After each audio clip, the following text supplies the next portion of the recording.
Hubarin mo ang puting coat na iyan, Marisol. Hindi mo na deserve na tawaging doktora. You are a disgrace to the Illustre International Hospital. Ang boses ni Mateo ay kasing lamig ng hanging galing sa morgue, walang bakas ng pagmamahal na ipinangako niya noong kanilang kasal. Sa mga sandaling iyon, kakatapos lang ni Marisol sa isang maselang operasyon. Hawak pa rin niya ang chart ni Baby and Ray, ang sanggol na kakahatid lang niya mula sa bingit ng kamatayan, pagkatapos ng 10 oras na pakikipagbuno sa tadhana. Pawis na pawis pa siya sa ilalim ng kanyang surgical gown, ang kanyang mga mata ay nalalabo sa pagod, at ang tanging nasa isip niya ay ang kaligtasan ng kanyang pasyente. Inilaan niya ang kanyang buong buhay, ang kanyang sariling pera, at ang kanyang dangal para lamang isalba ang pangalan ng ospital ng pamilya ng kanyang asawa. Ngunit ang pasasalamat na bumungad sa kanya ay isang hatol na kasing talim ng scalpel na bumaon sa kanyang puso. Naramdaman ni Marisol ang biglang panalamig ng kanyang mga daliri.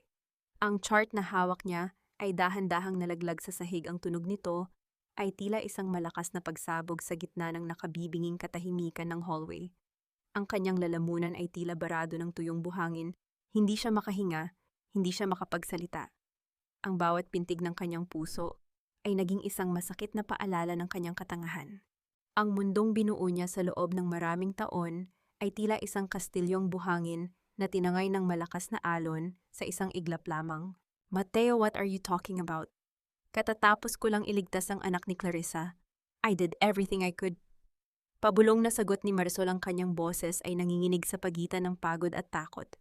You did everything to kill the child.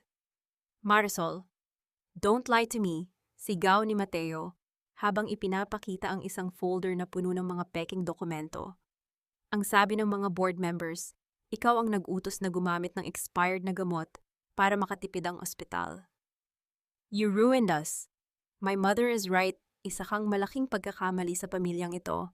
Biglang bumukas ang malaking pinto ng lobby at bumungad ang napakaraming reporter.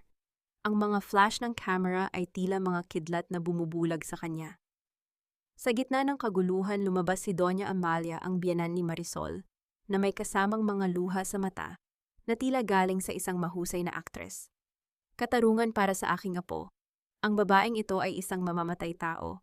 Sigaw ng matanda habang nakaturo kay Marisol. Sa tabi ni Mateo, lumitaw si Clarissa. Nakasuot ito ng mamahaling sutana, tila hindi nagdadalamhati sa anak na nasa kritikal na kondisyon. Humawak siya sa braso ni Mateo at sumandal sa balikat nito. Mateo, I'm so scared. Paano niya nagawa iyon sa anak ko? I trusted her because she's your wife. Umiiyak na sabi ni Clarissa, pero ang kanyang mga mata kapag tumatama sa paningin ni Marisol ay puno ng mapang-uyam na tagumpay. Inabot ni Mateo ang isang makapal na sobre kay Marisol sa harap ng lahat ng camera.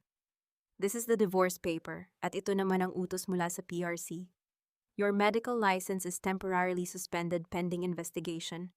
Huwag mo nang susubukang pumasok ulit sa ospital na ito. Guard, ilabas ang babaeng yan. Hindi makapaniwala si Marisol habang hinihila siya ng mga security guard, palabas ng gusaling itinuring niyang tahanan. Ang mga marites sa paligid ay nagbubulungan, ang bawat salita nila ay tila mga lason na tumutusok sa kanyang pagkatao. Akala mo kung sinong santita, mamamatay tao pala. Sayang, ang ganda, bulok ang kaluluwa.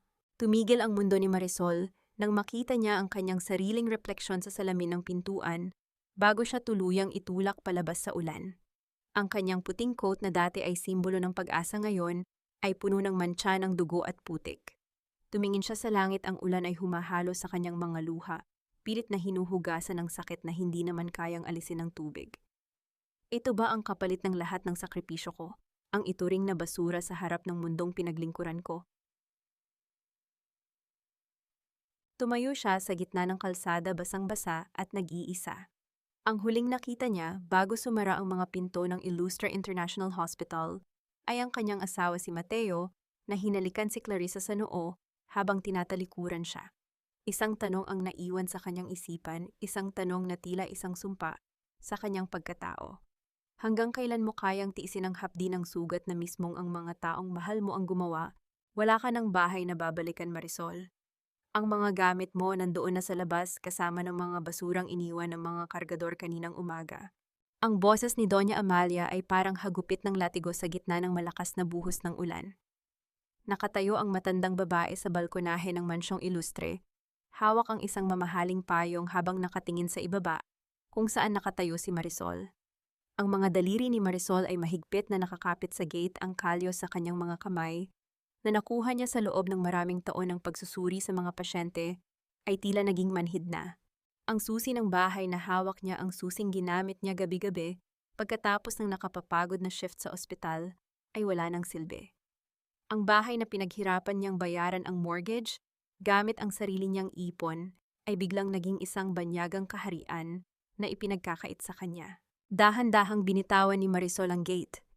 Narinig niya ang mahinang tunog ng bakal na tumatama sa kapwa bakal isang malamig na hudyat ng kanyang pagpapatalsik. Tumingin siya sa kanyang paanan. Doon sa tumpok ng mga itim na plastic bag na nababasa na ng ulan nakita niya ang kanyang paboritong medical journal at ang isang naka-frame na larawan ng kanyang yumaong ama. Basag ang salamin nito. Ang mukha ng kanyang ama na tanging inspirasyon niya sa pagiging doktor ay tila umiiyak din kasama ng ulan. Mama please, kahit ang mga dokumento ko lang at ang mga gamot ko, I built this home too. Pakiusap ni Marisol ang kanyang boses ay halos lamunin ng dagundong ng kulog. Home, you were just a guest who overstayed her welcome. Marisol, tugon ni Doña Amalia na may kasamang mapang-uyam na tawa. Huwag mo akong tawaging mama. Wala akong anak na kriminal. Nagpadala na kami ng abogado para ayusin ang ownership ng bahay na ito. Inilipat na ni Mateo ang lahat sa pangalan ni Clarissa. After all, she's carrying the next illustre heir. Bakit namin ibibigay ang bahay na ito sa isang baog at pabayang doktor na tulad mo? Ang salitang baog ay tila isang punyal na itinusok sa pinakamalalim na sugat ni Marisol. Alam ni Doña Amalia kung gaano kasakit para sa kanya ang hindi pagkakaroon ng anak at kung paano niya ito naging sakripisyo para sa career na ngayon ay kinuha rin sa kanya. Bago pa makasagot si Marisol, bumukas ang malaking pinto ng mansyon. Lumabas si Mateo naka-bathrobe lamang at sa likod niya ay si Clarissa na nakasuot ng isa sa mga silk nightgown ni Marisol. Mateo, how could ka... That's my gown, bulong ni Marisol. Ang sakit sa kanyang dibdib ay tila sasabog na. It's just a piece of cloth, Marisol. Huwag kang gumawa ng eksena rito. Look at yourself, you look pathetic, sabi ni Mateo habang inakbayan si Clarissa. Umalis ka na bago ko patawagin ang mga pulis para ipatrespassing ka. Clarissa needs to rest. Ang stress na ibinibigay mo ay baka makasama sa baby namin. Your baby ang plano nyo. Biglang naisagot ni Marisol ang kanyang galit ay unti-unting pumapalit sa kanyang pighati. Alam ko ang ginawa nyo sa pharmacy records. I know you manipulated the inventory. Saglit na nanigas si Mateo, ngunit mabilis na bumalik ang kanyang mapang-asar ng ngiti. Prove it then. Oh wait, you can't. Because all your files binura na namin kaninang umaga habang nasa surgery ka. You have nothing, Marisol. Kahit ang mga pasyente mo isinusuka na ang pangalan mo. Tumalikod na ang tatlo at pumasok sa loob ng mainit at maliwanag na mansyon. Iniwan si Marisol sa gitna ng dilim. Habang dahan-dahang kinukuha ni Marisol ang basag na larawan ng kanyang ama mula sa putikan, napansin niya ang isang maliit na puting sobre na nakaipit sa ilalim ng isa pang plastic bag. Binuksan niya ito gamit ang nanginginig na mga kamay. Hindi ito sulat ng paghingi ng tawad. Ito ay isang kopya ng bank transfer, isang lihim na transaksyon mula sa account ng kanyang matalik na kaibigan at head nurse na si Elena patungo sa isang hindi kilalang account sa araw mismo ng insidente. Naramdaman ni Marisol ang mabilis na pagtibok ng kanyang puso. Hindi lang ang pamilya Ilustre ang nagtaksil sa kanya. Ang mga taong pinagkatiwalaan niya sa loob ng operating room ay bahagi rin ng malaking bitag na ito. Tumingala siya sa mansyon, ang kanyang mga mata ay nag-aapoy na sa pagpapasya. Hindi siya aalis ng basta-basta. Kung itatapon nila siya sa putikan, sisiguraduhin niyang pati sila ay lalamunin ng duming ginawa nila. Ngunit paano niya lalabanan ang mga higante? Kung pati ang tanging taong akala niya ay kakampi niya, ay may hawak din na kutsilyo sa kanyang likuran. Isang itim na sasakyan ang dahan-dahang huminto sa tapat ng gate, at ang bintana nito ay dahan-dahang bumaba. Inilalantad ang isang lalaking hindi niya inaasahang makikita sa gabing iyon. Kailangan mo ba ng masasakyan, doktora, o mas gusto mong panoorin ang sarili mong paglilibing? Huwag mong sayangin ang luha mo sa mga taong matagal ka nang ibinaon sa limot, doktora. Putik lang ang makukuha mo sa pananatili rito. Ang boses ng lalaki ay malalim at tila may awtoridad na hindi matatanggihan. Si Rafael de Vega, ang tanyag na abogadong kilala sa paghawak ng mga kasong imposible at madudumi, ay nakatitig sa kanya mula sa loob ng sasakyan. Ang kanyang mga mata ay walang emosyon kasing tigas ng marmol, ngunit may kakaibang talim na tila nakakabasa sa bawat sakit na nararamdaman ni Marisol. Dahan-dahang binuksan ni Rafael ang pinto ng sasakyan, isang imbitasyon para sa isang babaeng wala ng ibang matutuluyan sa gitna ng unos. Pumasok si Marisol sa loob ng sasakyan, bitbit ang basag na larawan ng kanyang ama at ang maliit na sobre ng kataksilan. Ang lamig ng aircon ay humahalik sa kanyang basang balat, ngunit mas matindi ang lamig na nagmumula sa kanyang puso. Ang bawat patak ng tubig mula sa kanyang buhok ay bumabagsak sa mamahaling leather seat, tila mga marka ng kanyang pagkatalo.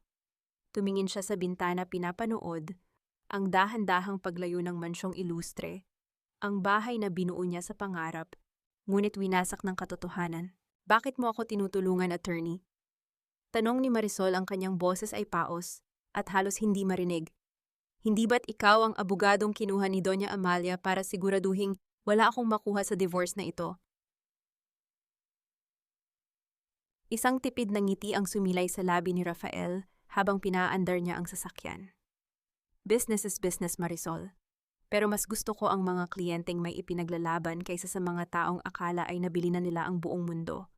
Inutusan nila akong papirmahin ka sa huling batch ng mga papeles para tuluyan ng mapunta kay Clarissa ang mga share mo sa hospital. At gagawin mo iyon ngayon? Inabot ni Rafael ang isang clipboard at isang panulat. Tiningnan ni Marisol ang mga dokumento. Ito na ang huling hibla ng connection niya sa pamilya Ilustre.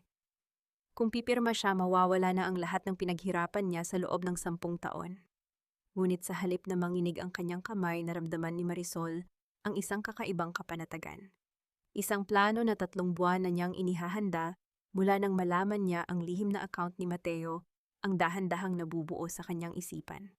Pinirmahan ni Marisol ang bawat pahina ng walang pag-aalinlangan.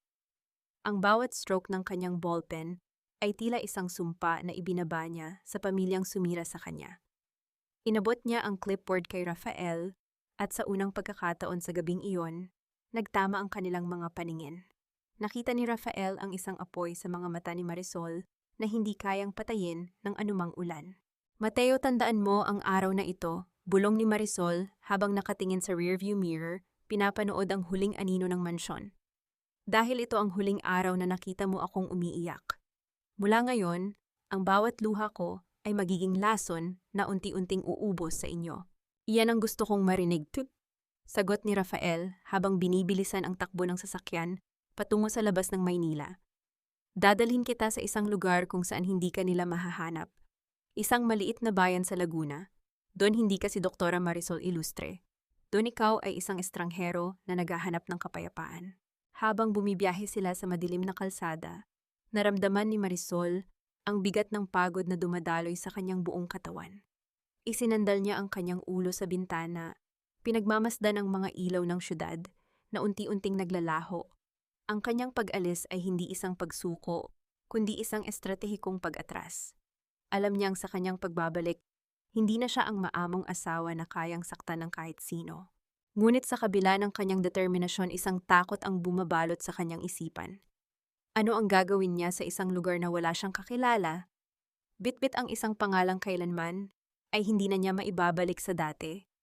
At si Rafael ang lalaking nasa tabi niya. Ito ba ay isang anghel na tagapagligtas?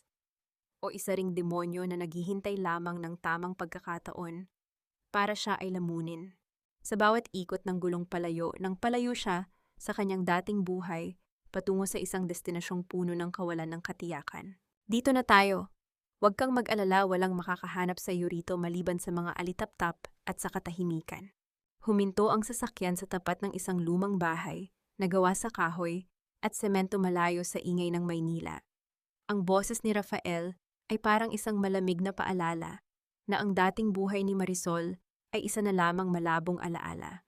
Bumaba si Marisol bitbit ang iilang plastic bag na naglalaman ng kanyang natitirang pagkatao. Sinalubong siya ng amoy ng basang lupa at ng halimuyak ng mga ligaw na bulaklak, isang amoy na malayo sa sterile na paligid ng Illustre International Hospital. Ang bahay na nasa harap niya ay may mga bintanang kapis na ang ilan ay may lamat na at ang bakod na kawayan ay dahan-dahang nang kinakain ng mga baging. Naramdaman ni Marisol ang bigat ng bawat hakbang patungo sa pintuan. Inabot ni Rafael ang isang kalawanging susi sa kanya. Hindi ito mansyon, pero ito ang tanging lugar na hindi kontrolado ng mga ilustre. My grandmother used to live here. Gamitin mo muna hanggat hindi pa tayo handang lumaban. Pagpasok ni Marisol, ang tunog ng mga luma at kinakalawang na bisagra ay umalingaw-ngaw sa buong kabahayan, tila isang daing ng isang gusaling matagal nang iniwan. Ang alikabok ay sumasayaw sa ilalim ng liwanag ng buwan na dumadaan sa mga siwang ng bubong. Inilapag niya ang basag na larawan ng kanyang ama sa isang lumang mesa. Sa tabi nito, inilabas niya ang kanyang stethoscope, ang kagamitang dati ay nagbibigay sa kanya ng kapangyarihang magligtas ng buhay. Ngunit yan ay tila isang mabigat na kadena na nagpapaalala sa kanyang pagkatalo. I have to go back to Manila, Marisol. May mga kailangang akong ayusin para sa kaso mo, sabi ni Rafael habang nakatayo sa may pintuan. Lock the door, huwag kang makikipag-usap kahit kanino. In this town, news travels faster than light. Nang umalis si Rafael, ang katahimikan ay tila isang dambuhala na dahan-dahang lumalamon kay Marisol. Naupo siya sa sahig, isinandal ang likod sa malamig na dingding at niyakap ang kanyang mga tuhod. Ang isang doktora na dati ay iginagalang ng lahat ngayon ay nagtatago sa isang liblib na bayan, tila isang magnanakaw na tumatakas sa batas. Napatingin siya sa kanyang mga kamay, ang mga kamay na nag-opera sa libu-libong bata, at napansin ang dumi sa ilalim ng kanyang mga kuko. Isang mapait na ngiti ang sumilay sa kanyang mga labi. Kinaumagahan nagising si Marisol sa tunog ng mga manok at sa ingay ng mga kapitbahay. Nang sumilip siya sa bintana, nakita niya ang isang grupo ng mga kababaihan na nakatambay sa tapat ng sari-sari store. Ang mga marites ng San Ildefonso. Nakatingin sila sa kanyang bahay, nagbubulungan habang itinuturo ang kanyang pintuan. Sino kaya yang bagong lipat balita ko galing Maynila? Mukhang may itinatago, narinig niyang sabi ng isa. Naramdaman ni Marisol ang panunuyo ng kanyang lalamunan. Alam niyang hindi magtatagal ang kanyang pagtatago. Sinubukan niyang maglinis ng bahay, pilit na inilalayo ang kanyang isip sa sakit ng pagtataksil ni Mateo. Ngunit sa bawat sulok ng bahay nakikita niya ang kanyang pagkatalo. Ang katahimikan ng probinsya na inaasahan niyang magbibigay ng kapayapaan ay tila lalong nagpapalakas sa mga boses sa kanyang ulo, ang boses ni Doña Amalia na tinatawag siyang baog at ang boses ni Mateo na itinataboy siya sa ulan. Lumipas ang hapon at sumapit ang gabi. Habang nagtitimpla si Marisol ng kape sa ilalim ng malamlam, naliwanag ng isang bumbilya, isang sunod-sunod at marahas na paghampas sa kanyang pintuan, ang bumasag sa katahimikan. Doktora, tulong, alam naming nandyan ka. Tulungan mo ang anak ko. Nanigas si Marisol.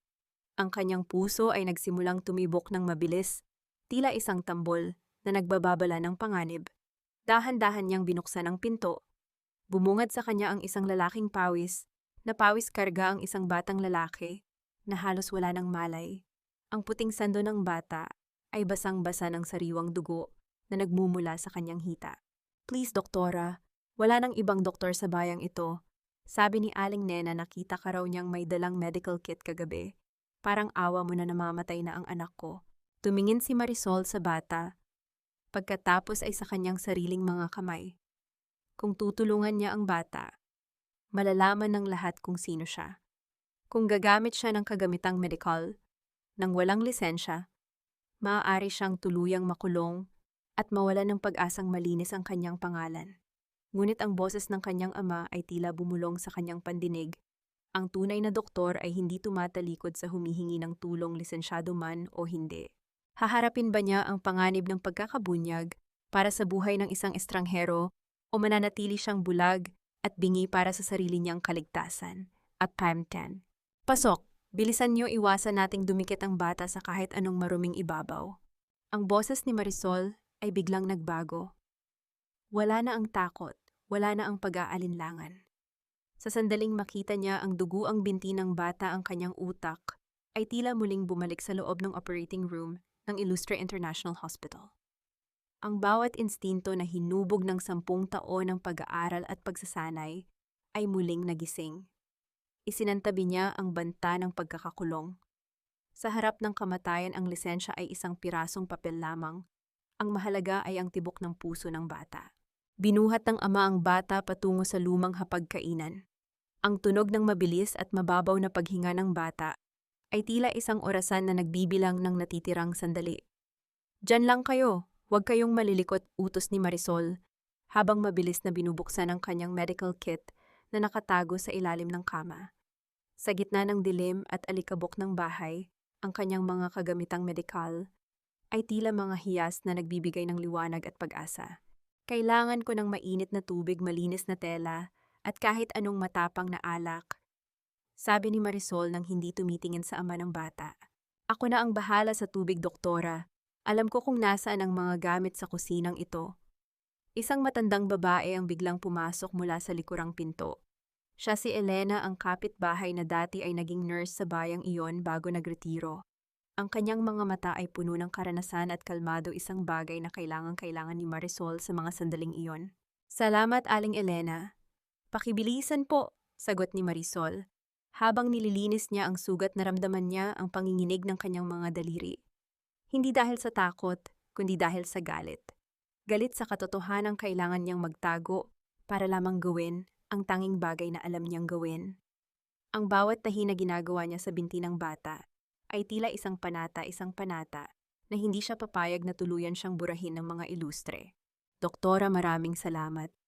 Wala kaming pambayad sa ospital sa bayan at baka hindi na umabot si Junjun doon," bulong ng ama habang nakatitig sa anak. Ang utang na loob na nakikita ni Marisol sa mga matang ng lalaki ay mas matamis pa sa anumang bonus na natanggap niya sa Maynila. Dito sa gitna ng kahirapan, ang kanyang pagiging doktor ay may mas malalim na kahulugan. Lumipas ang 2 oras, maayos na ang lagay ni Junjun. Ang bata ay mahimbing nang natutulog, ang kanyang mukha na dati ay maputla ay unti-unti nang nagkakaroon ng kulay. Habang naguhugas ng kamay si Marisol, lumapit sa kanya si Aling Elena. "Marunong ka, Hija. At alam kong hindi ka lang basta doktor na nagbabakasyon dito," sabi ni Elena habang inaabutan siya ng malinis na tuwalya. "Huwag kang mag-alala, ang sikreto mo ay ligtas sa akin. Pero mag-ingat ka. Hindi lahat ng tao rito ay kasing buti ng iniisip mo." Nabalik lamang ang diwa ni Marisol nang makarinig siya ng kakaibang tunog mula sa labas ng bintana. Ang tunog ng mga dahon na tila may yumayapak at isang maikling liwanag na tila galing sa isang cellphone. Mabilis na tumingin si Marisol sa labas, ngunit wala siyang nakita kundi ang kadiliman ng gabi at ang anino ng mga puno ng kawayan. Naramdaman niya ang isang malamig na kaba na gumagapang sa kanyang likuran. May nakakita ba sa kanya?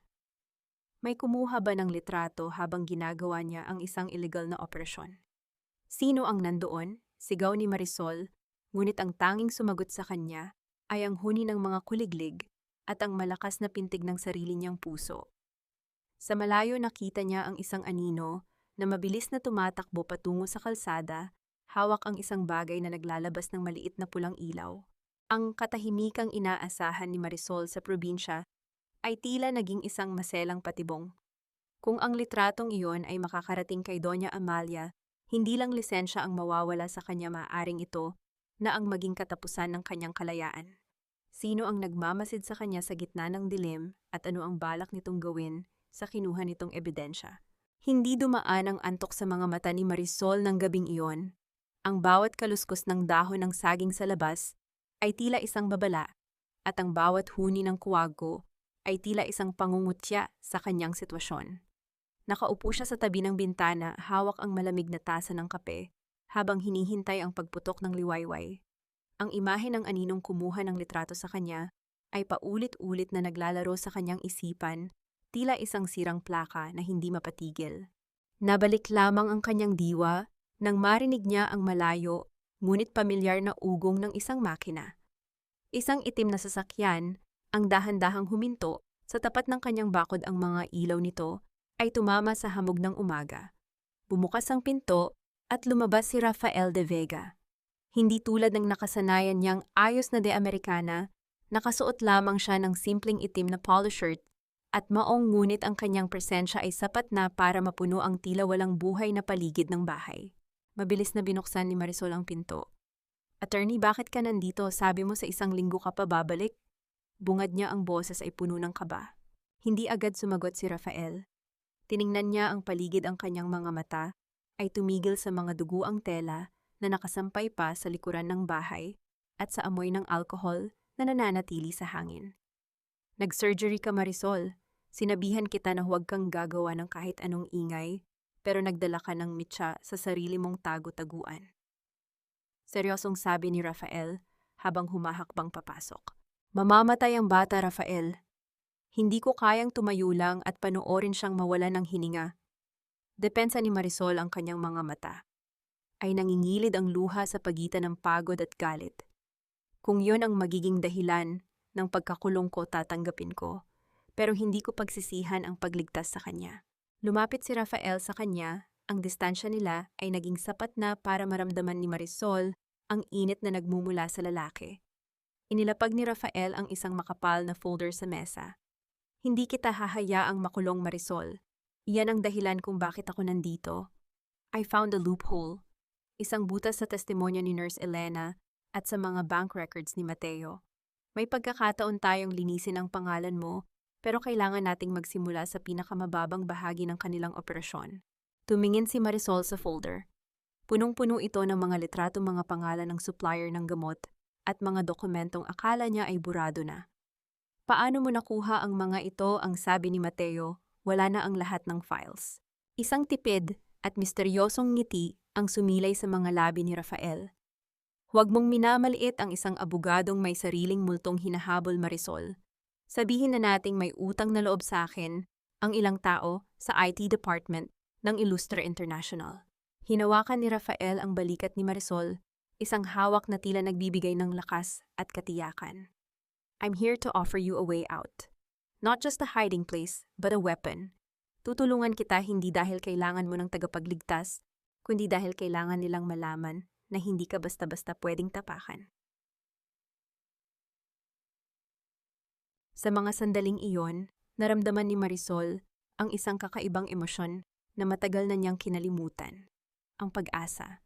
Ngunit habang nakatitig siya sa mga mata ni Rafael, may nakita siyang kakaibang talim, doon isang bagay na hindi lang tungkol sa katarungan. May lalim ang kanyang mga tingin na tila may itinatago ring sakit, isang lihim na marahil ay mas madilim pa sa kalsadang tinahak nila patungo rito. "Bakit mo ba talaga ginagawa ito, Rafael? Is it just for the case o may iba ka pang dahilan?" tanong ni Marisol. Ang kanyang boses ay tila isang bulong sa hangin. Sandaling natigilan si Rafael.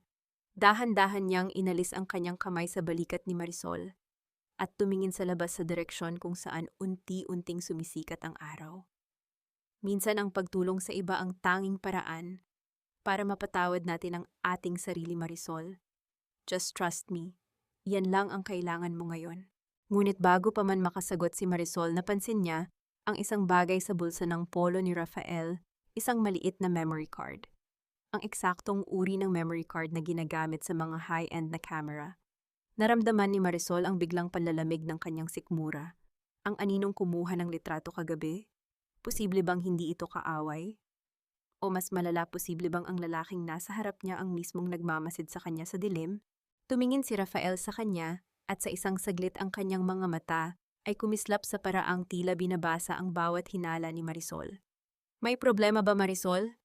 tanong ni Rafael, ang boses ay nananatiling mahinahon, ngunit may kasamang kakaibang babala. "Marisol, alam kong naririnig mo ako. Huwag kang magmatigas. This is for your own good and for the hospital." Ang boses ni Mateo sa kabilang linya ay tila isang multong bumangon mula sa hukay upang muling maningil. Ang tunog ng cellphone na umiingit sa ibabaw ng kahoy na mesa ay bumasag sa tensyong namamagitan kina Marisol at Rafael. Nanigas ang mga daliri ni Marisol, hindi niya magawang abutin ang telepono, habang ang bawat salita ni Mateo ay tila mga bubog na dahan-dahang bumaon sa kanyang lalamunan. Doon sa gitna ng payapang umaga ng San Ildefonso, ang lason ng nakaraan ay muling pumasok sa kanyang sistema. Nabalik ang kanyang gunita 10 taon na ang nakalilipas sa ilalim ng malakas na ulan ng Maynila. Naalala ni Marisol ang araw na lumuhod si Mateo sa harap ng Manila Cathedral, bitbit ang isang simpleng singsing at ang pangakong hinding-hindi siya nito iiwan sa gitna ng bagyo. Dito tayo bubuo ng pangarap, Marisol. Ikaw ang magiging reyna ng aking buhay at ng ating ospital, bulong ni Mateo noon habang hinahalikan ng kanyang mga palad. Ang bango ng sampagita at ang init ng yakap ni Mateo ay tila sapat na para paniwalaan niyang ang pag-ibig ay isang matibay na silungan.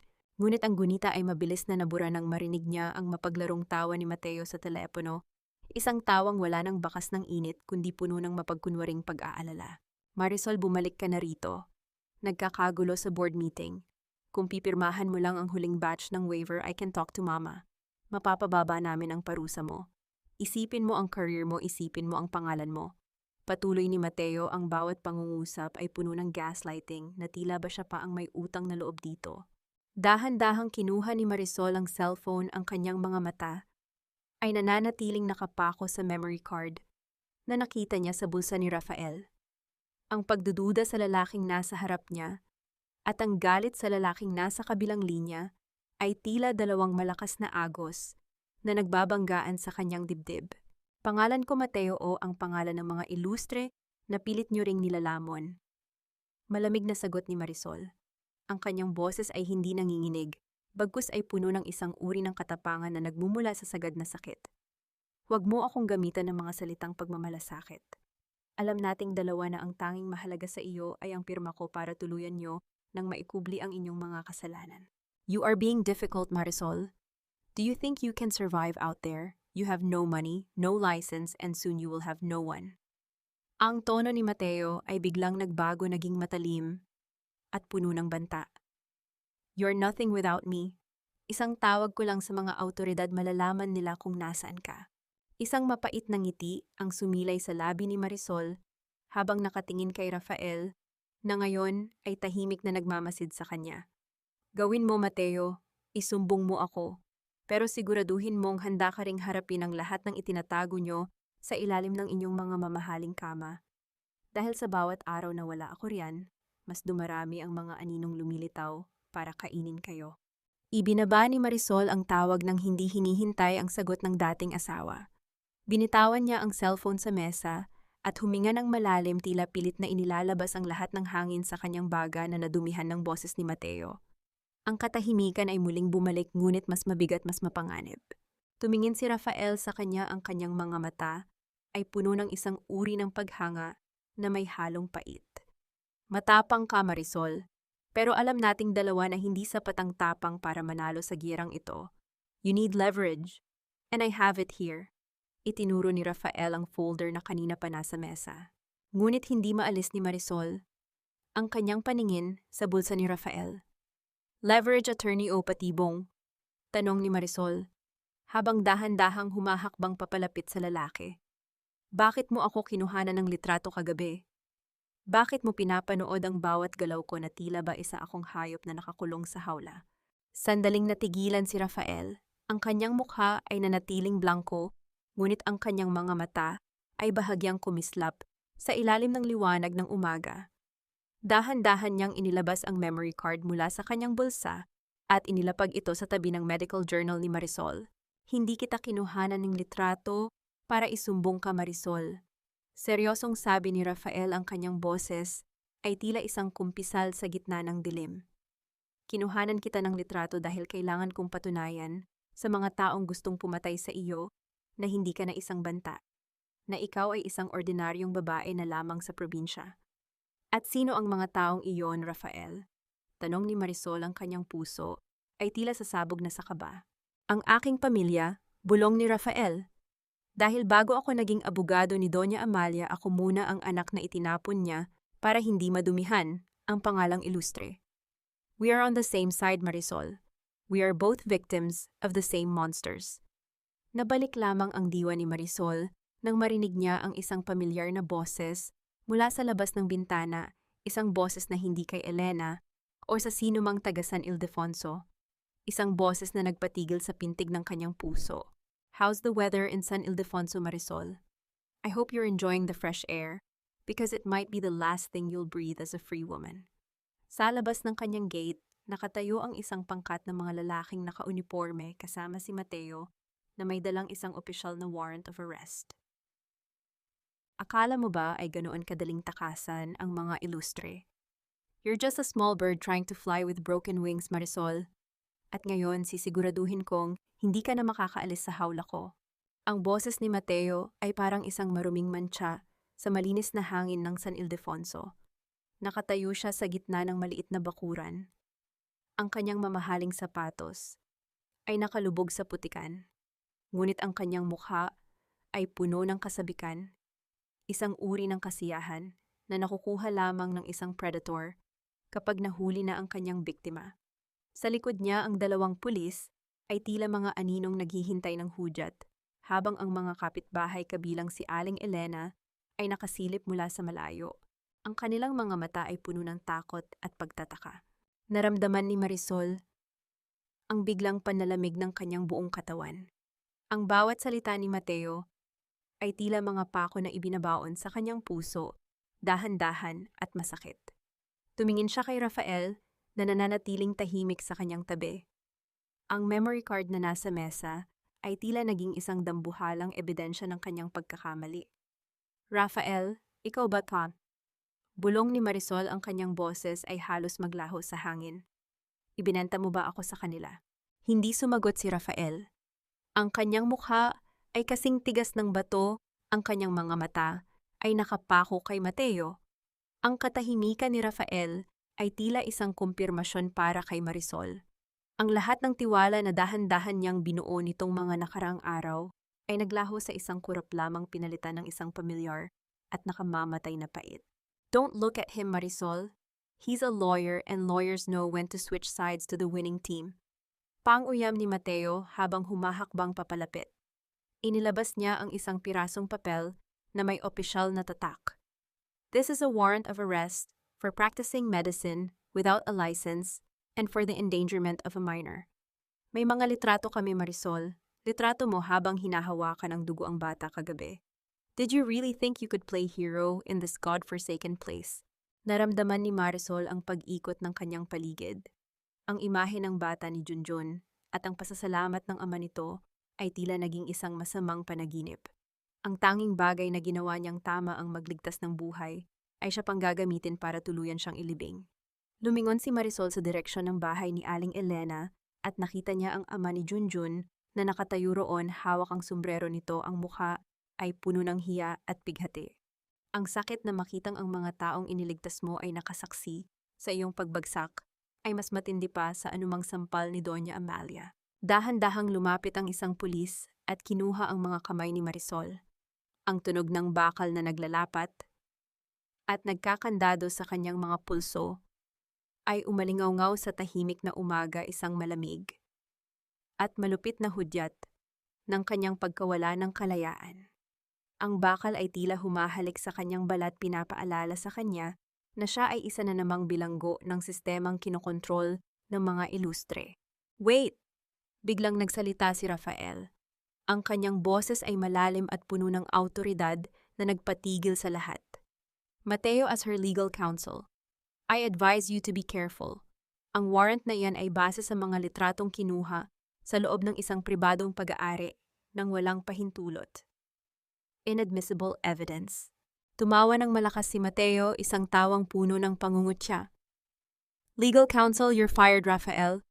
My mother already terminated your services an hour ago. You're nothing but a traitorous dog who tried to bite the hand that feeds him. Pulis, dalhin na iyan. Habang hinihila si Marisol patungo sa sasakyan ng pulis, nagtama ang paningin nila ni Mateo. Nakita niya sa mga mata ng dating asawa ang isang uri ng kabaliwan, isang obsession na hindi hihinto hanggat hindi siya nakikitang gumagapang sa lupa. Ngunit sa kabila ng takot, naramdaman ni Marisol ang isang kakaibang init sa kanyang dibdib. Isang galit na hindi na lamang basta pighati, kundi isang desisyon. Mateo, tawag ni Marisol, ang kanyang boses ay mahinahon ngunit may talim na nagpatigil kay Mateo. You can take my freedom, you can take my house, and you can even take my name. Pero hinding-hindi mo makukuha ang katotohanan. At ang katotohanang yon, ang unti-unting sisira sa inyo mula sa loob. Tinalikuran siya ni Mateo na may kasamang mura, ngunit bago pa man maisara ang pinto ng sasakyan, nakita ni Marisol si Rafael na lumapit sa bintana. May mabilis itong iniabot na isang maliit na pirasong papel na nakatago sa kanyang palad. Trust the process, Marisol. Ang laro ay nagsisimula pa lang, bulong ni Rafael bago siya tuluyang itulak ng mga pulis palayo. Habang umaandar ang sasakyan palayo sa San Ildefonso, pinanood ni Marisol ang pagliit ng figura ni Rafael at Mateo sa malayo. Binuksan niya ang kanyang palad at binasa ang nakasulat sa papel. Check the third file in the memory card. The virus is ready. Naramdaman ni Marisol ang mabilis na pagtibok ng kanyang puso. Ang akala niyang pagtataksil ay bahagi pala ng isang mas malaking plano.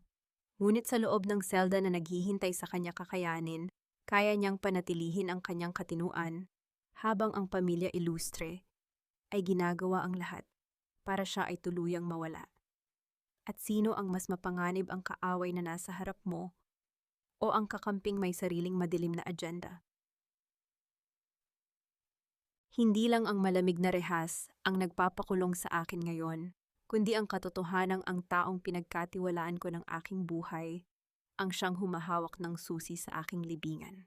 Ang amoy ng luma at maamag na selda ay tila sumasakal kay Marisol.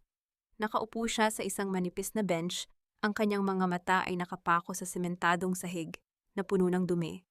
Ang bawat kalansing ng susi ng warden sa labas ay tila isang matalim na paalala na siya ay wala na sa mundong kinagisnan niya. Wala na ang kanyang malinis at mabangong opisina sa Illustre International. Pinalitan ito ng kadiliman at ng mapanghing amoy ng kawalan ng pag-asa. Nabalik lamang ang kanyang diwa nang marinig niya ang tunog ng mabibigat na hakbang patungo sa kanyang selda. Marisol, may bisita ka. 1 oras lang, bungad ng pulis. Inakala ni Marisol na si Rafael ang darating, ngunit nang bumukas ang pinto ng interrogation room, ang kanyang puso ay tila tumigil sa pagtibok. Doon nakaupo sa tapat ng mesa ay si Elena, ang kanyang matalik na kaibigan at head nurse na nakasama niya sa bawat tagumpay at hirap sa loob ng operating room. Ngunit hindi ang Elena na kilala niya ang nasa harap niya ngayon. Ang mga mata nito ay hindi makatingin ng diretso at ang mga kamay nito ay nanginginig habang nakahawak sa isang pirasong papel. Elena, anong ginagawa mo rito? Bulong ni Marisol, may bahid pa rin ng pag-asa sa kanyang boses. Salamat at dumating ka. Kailangan nating ayusin ang record sa ospital. Alam mong wala akong iniutos na expired na gamot. Patawad, Marisol. Putol ni Elena, ang kanyang boses ay malamig at walang buhay. Iniharap niya ang isang dokumento sa mesa. Nandito ako para ibigay ang aking formal na testimonya. Sinabi ko na sa mga awtoridad ang lahat, na ikaw ang nag-utos sa akin na palitan ang mga vials para sa anak ni Clarissa, na matagal mo nang ginagawa ito para makakuha ng kickback mula sa mga supplier. Tila binuhusan ng kumukulong tubig si Marisol. Ang kanyang lalamunan ay nanuyo at ang kanyang mga kamay ay dahan-dahang napakuyom sa ilalim ng mesa. Anong sinasabi mo, Elena? Tayo ang magkasama sa gabi ng operasyong iyon? Ikaw ang nag-abot sa akin ng gamot at sinigurado nating dalawa na tama ang lahat. Bakit ka nagsisinungaling? Kailangan ko ring mabuhay, Marisol. Biglang sigaw ni Elena, ang kanyang mga mata ay nanlilisik sa takot at guilt.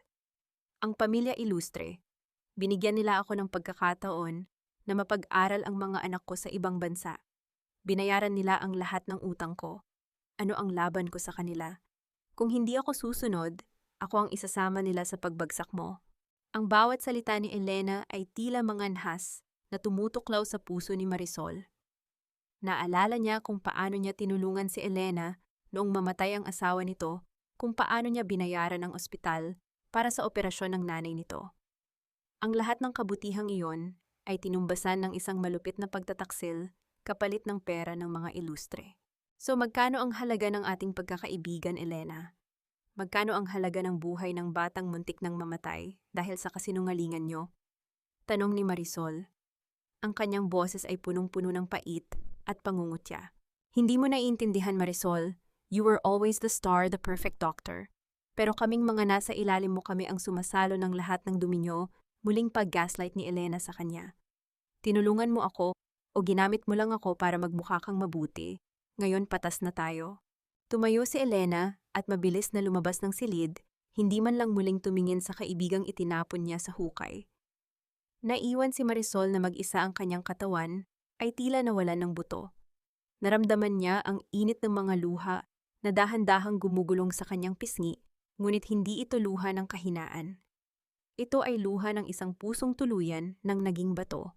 Doon niya naalala ang papel na ibinigay ni Rafael. Ang virus. Ang virus na tanging pag-asa niya.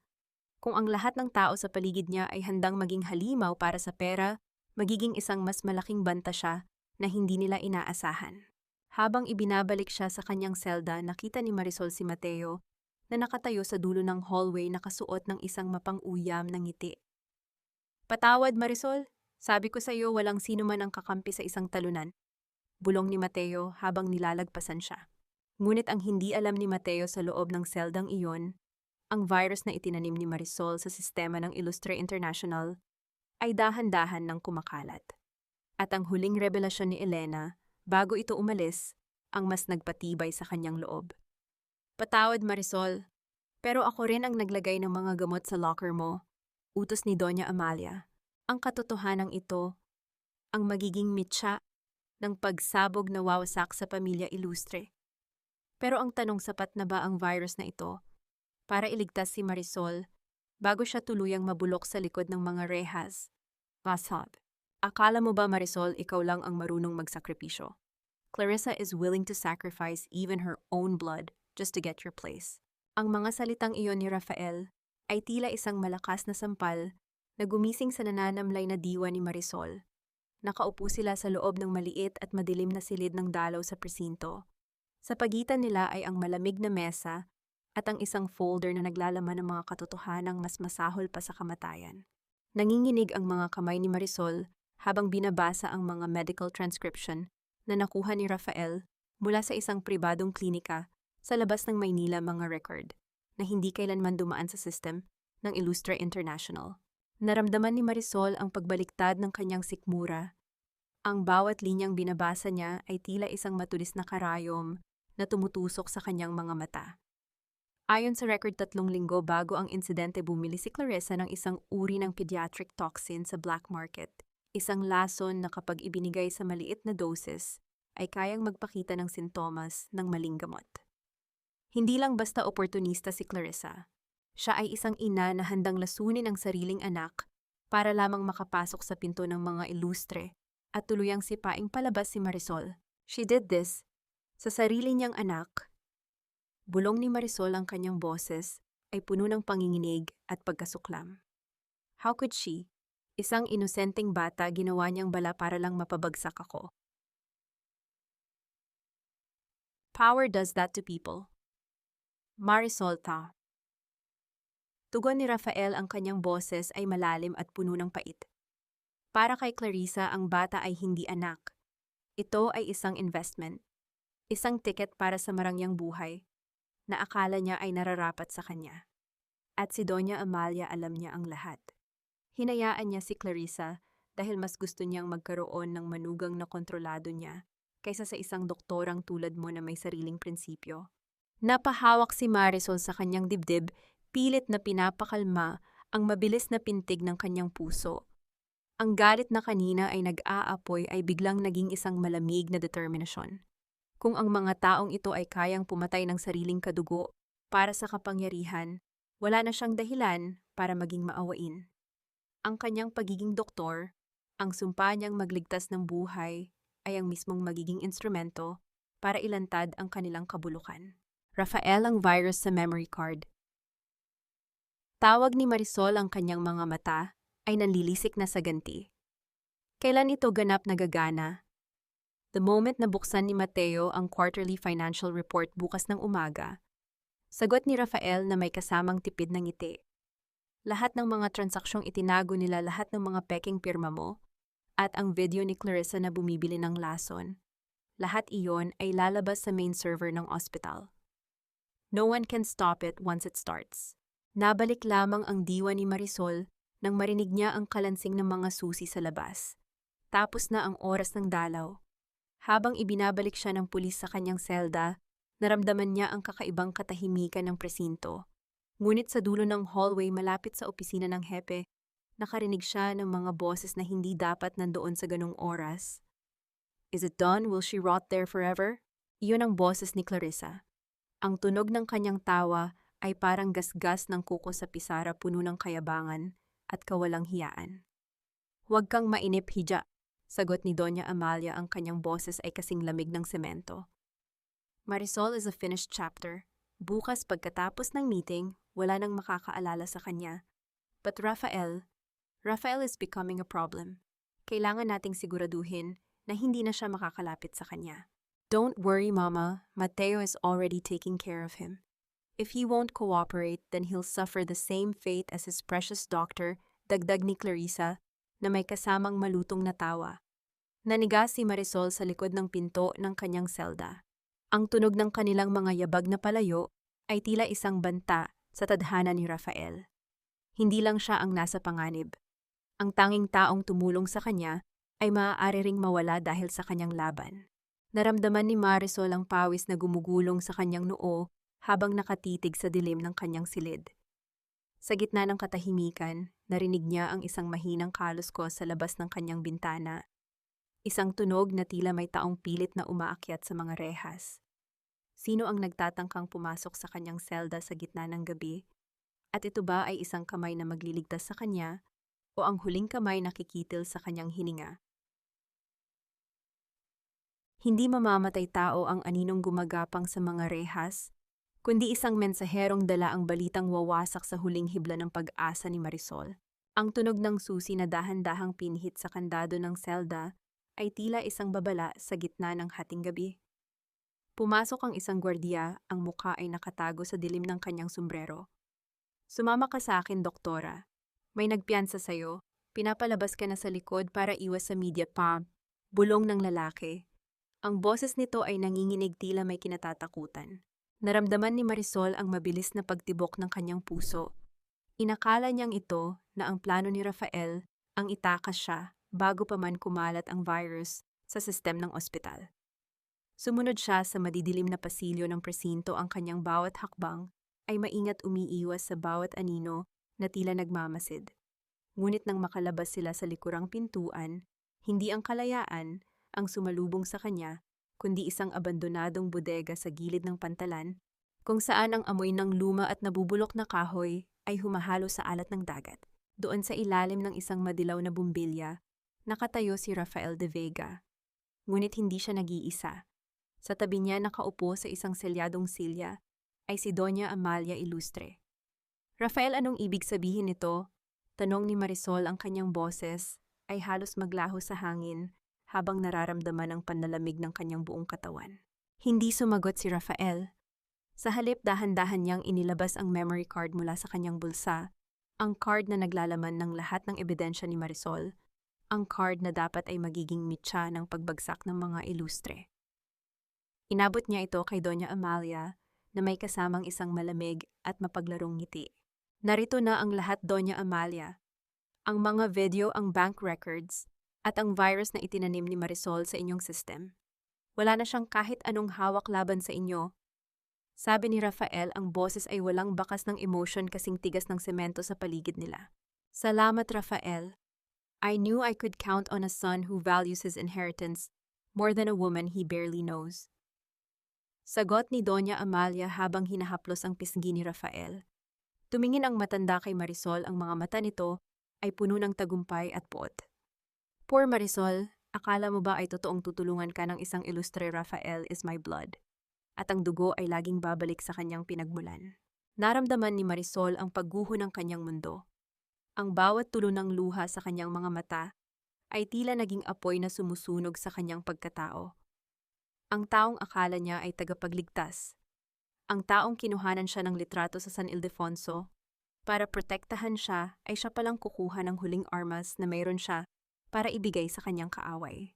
Bakit, Rafael? Bakit mo ito ginawa? Sigaw ni Marisol, ang boses ay basag sa pagitan ng galit at bighati. I trusted you. Ibinigay ko sa iyo ang lahat. Humarap si Rafael sa kanya, ang mga mata nito ay tila dalawang madilim na balon na walang katapusan. Trust is a luxury you can't afford, Marisol. Sabi ko sa iyo, business is business. At sa negosyong ito, mas mahalaga ang upuan ko sa board of directors kaysa sa katarungang hinahanap mo. You were just a ladder, Marisol. Isang baitang para maibalik ko ang posisyong ipinagkait sa akin ng nanay ko noon. Tumalikod si Rafael at si Doña Amalia, iniwan si Marisol na nakatayo sa gitna ng bodega. Narinig niya ang tunog ng papalayo nilang sasakyan at ang kasunod nito ay ang nakabibinging katahimikan ng gabi. Ngunit hindi doon nagtapos ang gabi. Mula sa labas narinig ni Marisol ang pamilyar na ugong ng mga sirena ng pulis, maraming pulis. The police are on their way, Marisol, tumanghuling sigaw ni Rafael mula sa malayo. At sa pagkakataong ito, wala nang abogadong magtatanggol sa iyo. You are now a fugitive escaping from the law. Goodbye, Doktora. Naramdaman ni Marisol ang panginginig ng kanyang mga tuhod. Isinandal niya ang kanyang likod sa malamig at kinakalawang na dingding ng bodega, dahan-dahang napaupo sa semento. Tumingin siya sa kanyang mga kamay. Ang mga kamay na dati ay nagliligtas ng buhay ngayon ay tila puno na ng mantsa ng pagkatalo. Isang pait na tawa ang kumawala sa kanyang mga labi. Sa gitna ng dilim, naalala niya ang isang bagay na hindi alam ni Rafael. Isang maliit na detalye sa virus na hindi niya nabanggit kahit kanino. Ang akala niyo ay tapos na ang laro. Bulong ni Marisol sa sarili habang naririnig ang mga yabag ng mga pulis na papasok sa bodega. Ang virus ay hindi gagana sa pagbukas ng file. Gagana ito kapag sinubukan niyo itong burahin. Ngunit sapat ba ang huling alas na ito kung siya ay tuluyan nang mabulok sa isang seldang walang bintana, habang ang mga taong nagtaksil sa kanya ay nagdiriwang sa kanilang tagumpay? Ang boses ng mga awtoridad ay umalingaw-ngaw sa buong gusali. Sumuko ka na, Marisol Ilustre. Napapaligiran ka na namin. Ang bawat patak ng tubig mula sa tumutulong bubong ng selda ay tila isang segundong bumibilang sa aking nalalabing katinuan. Sa gitna ng dilim, wala akong ibang naririnig, kundi ang sarili kong hininga at ang nakabibinging tawa ng mga taong nagtulak sa akin sa bangin. Hindi makagalaw si Marisol sa sulok ng malamig na semento. Ang kanyang mga kamay ay nakayakap sa kanyang sariling katawan, pilit na kumukuha ng init sa gitna ng nagyayelong gabi. Ang amoy ng kalawang at luma na ihi ay tila sumasakal sa kanya, isang malupit na paalala na ang kanyang dangal bilang isang doktora ay tuluyan ng nilamon ng sistemang kontrolado ng mga ilustre. Ang pagkakanulo ni Rafael ang pinakamasakit na sugat, mas malalim pa sa pagtataksil ni Mateo.